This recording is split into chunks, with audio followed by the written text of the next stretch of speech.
Hi guys, நாம் இன்னைக்கு என்ன பார்க்க போகிறோம் பார்த்தீங்கன்னா, நம்ம வந்துட்டு இன்றைக்கி ஒரு சிக்கன் ஃப்ரை தான் பார்க்க போகிறோம். வாங்க எப்படி செய்யலாம் பார்க்கலாம்.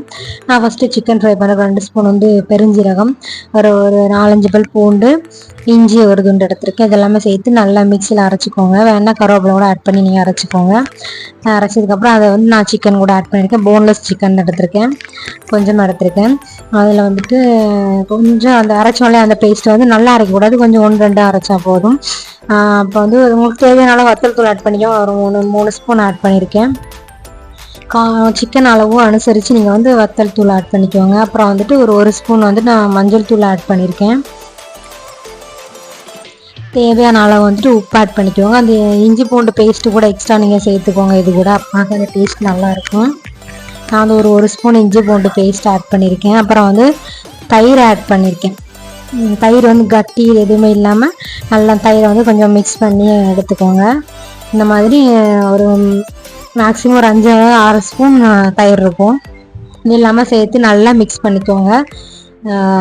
நல்லாவே சிக்கன் கூட தயிர் மசாலாஸ் எல்லாமே நல்லாவே இறங்கணும். ஒரு 5 மினிட்ஸ் வந்து ஊற வைக்கணும். அப்போ ரொம்ப சூப்பராக இருக்கும், டேஸ்ட்டாகவும் இருக்கும். மிஸ் பண்ணாமல் நீங்கள் வந்து சிக்கன் இந்த மாதிரி ஃப்ரை பண்ணி பாருங்கள், ரொம்ப சூப்பராக இருக்கும். கிட்ஸ் எல்லாம் விரும்பி சாப்பிடுவாங்க.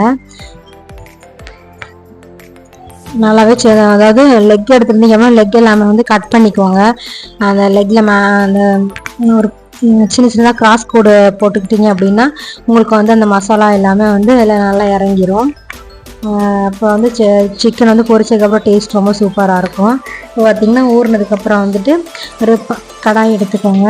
அதில் வந்து சிக்கன் பொரிக்கிற தேவையான எண்ணெய் ஊற்றிக்கோங்க. அப்புறம் வந்துட்டு நான் வந்து ஒரு 2-3 கொத்து கருவேப்பிலையில் வந்து போட்டு ஃபஸ்ட்டு வந்து பொரிச்சு எடுத்துக்கிறேன். எண்ணெய் சூடானதுக்கப்புறம் வந்து கருவேப்பிலை போடுங்க, சீக்கிரமாக வந்து பொரிஞ்சிடும். 2-3 கொத்து கருவேப்பிலை போட்டு ஃபஸ்ட் நீங்கள் பொரிச்சிங்கன்னா ரொம்ப அந்த எண்ணெயில் ஸ்மெல் நல்லா சூப்பராக இருக்கும். அந்த சிக்கன் வந்து பொரிச்சு எடுக்கும்போது நான் வந்து இப்போ கொஞ்சம் கொஞ்சமாக சிக்கனில் வந்து எண்ணெயில் போட்டு பொரிச்சு எடுத்துக்கிறேன். 2 பக்கம் நல்லா திருப்பி போட்டு நல்லா வேக வச்சு சிக்கன் எடுக்கணும். இது பொரிக்கும்போது நல்லா ஸ்மெல்லாக நல்லா வாசம் சூப்பராக இருக்கும். மிஸ் பண்ணாமல் செஞ்சு பாருங்கள், கிட்ஸுக்கெலாம் கொடுத்து பாருங்கள், விரும்பி சாப்பிடுவாங்க.